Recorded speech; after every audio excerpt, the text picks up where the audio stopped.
દક્ષિણ ગુજરાતમાં ખાણ ઉત્પાદન ક્ષેત્રે સૌથી વધુ પિલન ક્ષમતા ધરાવતી બારડોલી સુગરની ચૂંટણીના પરિણામોએ સહકારી અને રાજકીય ક્ષેત્રે મોટો ઉલટફેર સર્જ્યો છે। વર્તમાન શાસક જૂથની સહકાર પેનલને સભાસદ મતદારોએ જાકારો આપ્યો છે। કિસાન પરિવર્તન પેનલના તમામ 14 ઉમેદવારોનો ભવ્ય વિજય થયો છે। એટલું જ નહીં, ભાજપના દિગ્ગજ નેતા ભવેશ પટેલ અને બારડોલીના ધારાસભ્ય ઈશ્વર પરમારને પણ પરાજયનો સામનો કરવો પડ્યો છે। બારડોલી સુગર ફેક્ટરીની વ્યવસ્થાપક સમિતિની 14 બેઠકો માટે 2 દિવસ અગાઉ મતદાન યોજાયું હતું। કુલ 5504 સભાસદ મતદારોમાંથી 2412 સભાસદોએ મતદાન કર્યું હતું, જે 43.82% રહ્યું હતું। જ્યારે બિન ઉત્પાદક સહકારી મંડળીની બેઠક પરથી સહકાર પેનલના અનિલ પટેલ બિનહરીફ વિજેતા બન્યા હતા। આજે બારડોલીની અસ્તાન કન્યા વિદ્યાલય ખાતે ચૂંટણી અધિકારી અને ડેપ્યુટી કલેક્ટર જિજ્ઞા પરમારના નેતૃત્વમાં મતગણતરી યોજાઈ હતી। શરૂઆતના તબક્કાથી જ કિસાન પરિવર્તન પેનલ તરફ મતદારોનો જોગ જોવા મળ્યો હતો। પરિણામો સ્પષ્ટ થતાં સહકાર પેનલના તમામ ઉમેદવારો ગણતરી કેન્દ્રમાંથી બહાર નીકળી ગયા હતા। એક પછી એક પરિણામ જાહેર થતાં 14 બેઠકો પર કિસાન પરિવર્તન પેનલના ઉમેદવારો વિજયી જાહેર થયા હતા। આમ સત્તાધારી સહકાર પેનલને એકમાત્ર બિનહરીફ બેઠકના વિજયથી સંતોષ માનવો પડ્યો હતો। ચૂંટણીના પરિણામોમાં સૌથી મોટો રાજકીય આંચકો ભાજપના દિગ્ગજ નેતા અને પૂર્વ સુરત જિલ્લા પ્રમુખ ભાવેશ પટેલ તેમજ બારડોલીના ધારાસભ્ય અને પૂર્વ કેબિનેટ મંત્રી ઈશ્વર પરમારના પરાજયથી જોવા મળ્યો છે। જે આપનું નામ? મુકેશ ચંદ્ર નગીનભાઈ પટેલ, ગામ બગુમરા, જૂથ નંબર 7 ટુંડી લાગે છે ને કિસાન પરિવર્તન પેનલનો હું મેઇન કર્ણધાર હતો। આ બહુ ઐતિહાસિક જે અમારી 8 જૂથના જે પરિણામો આવ્યા છે બહુ ઐતિહાસિક છે। આ જૂના વર્ષોમાં બી તમે કદાચ એના પછાડી આપણે જઈએ તો આવી મોટી જે માર્જિનથી કોઈ જીત કે કોઈ હાર એવી નીકળી નથી। જેઓ આપણા વડલાઓ જ્યારે બી સ્વર્ગસ્થ રમણ કાકા, સ્વર્ગસ્થ ઈશ્વર કાકાએ ત્યારે પણ આ પરિણામ આવું અમે જોયું નથી। એટલે આ બહુ મોટી એ છે। એટલે હવે સાના એના પરથી સભાસદોએ આ વિચાર્યું એ અમે બી જરા થોડાક આના માટે તો અભ્યાસ કરવો પડે એવું થઈ ગયું છે।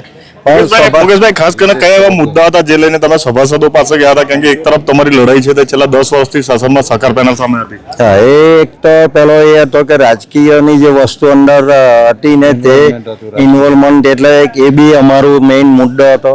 પછી જે નાની બાબતોમાં જે નિર્ણયોમાં કચાશ રહેતી હતી એ બી અમારું હતું કે અમે એને સુધારણા કરીને તક જો આપે અમને સભાસદો તો અમે એને અવશ્ય સફળ કરશું। કેટલી ખુશી, સુપડા સાફ થઈ ગયા છે? અમને તો 8 જૂથ સુધીના આવ્યા છે, 8 સાફ થઈ ગયા છે, કપડા સાફ થઈ ગયા ને એટલે પૂરા નહીં 8 સુધી તો સાફ થઈ ગયા તો 15 સુધી છે તો પૂરેપૂરા જ થઈ જવાના। તમે 8માં જ આટલે માર્જિનથી જોવો છો કે જ્યાં 450-500 થી એક ઉમેદવાર લીડથી નીકળતો હોય તો પાછા જે 5 હજુ બાકી છે એમાં બીજું કંઈ વિચારવાનું આવતું જ નથી। એ અવશ્ય આટલા માર્જિનથી જ બધા નીકળવાના છે।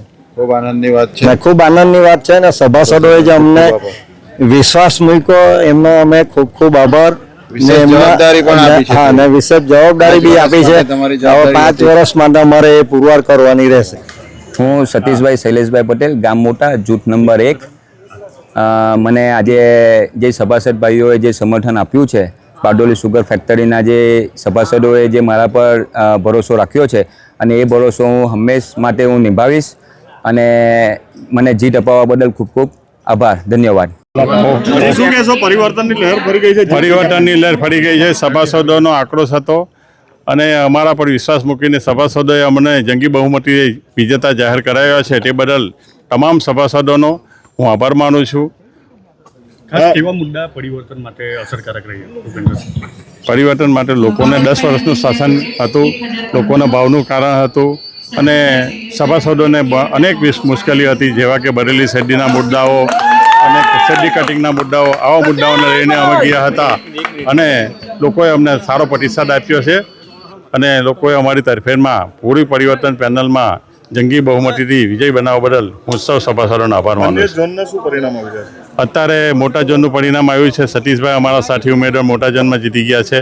ખરવાસો ઝોનમાંથી મારી જીત નક્કી થઈને જાહેરાત કરવામાં આવી છે અને તમામ ઝોનમાં અમને લાગે છે લોકો સભાસદોનો જુવાળ જોતા કે અમારા દરેકે દરેક કિસાન પરિવર્તનના પેનલો જંગી બહુમતીથી વિજેતા થશે એવી હું આશા રાખું છું. બંને નેતાઓની હારથી બારડોલીના સહકારી અને રાજકીય ક્ષેત્રમાં ભારે ચકચાર મચી છે. બારડોલી સુગરના ઇતિહાસમાં એક પેનલના તમામ ઉમેદવારોનો કારમો પરાજય થવાની આ ઘટના મહત્વપૂર્ણ માનવામાં આવી રહી છે. સભાસદ ખેડૂતોના આ જનાદેશને વર્તમાન વ્યવસ્થાપન સામેના અસંતોષ અને પરિવર્તનની માંગ સાથે જોડીને જોવામાં આવી રહ્યો છે. હવે ખાંડના વૈશ્વિક બજારમાં ભાવ ઊંચકાતા શેરડી પકવતા સભાસદ ખેડૂતોને સારા ભાવની આશા બંધાઈ છે. ત્યારે નવું શાસન ખેડૂતો અને સભાસદોના હિતમાં કેવી કામગીરી કરે છે તે જોવું રહ્યું.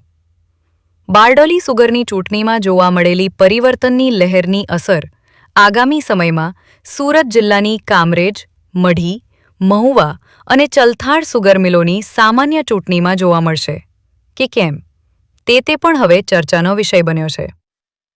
સહકારી ક્ષેત્રની આગામી ચૂંટણીઓમાં બારડોલીનો જનાદેશ કેટલી અસર કરે છે તેના પર સૌની નજર રહેશે. GM ન્યૂઝ ગુજરાત સાથે હિતેશ પરીખ, બારડોલી.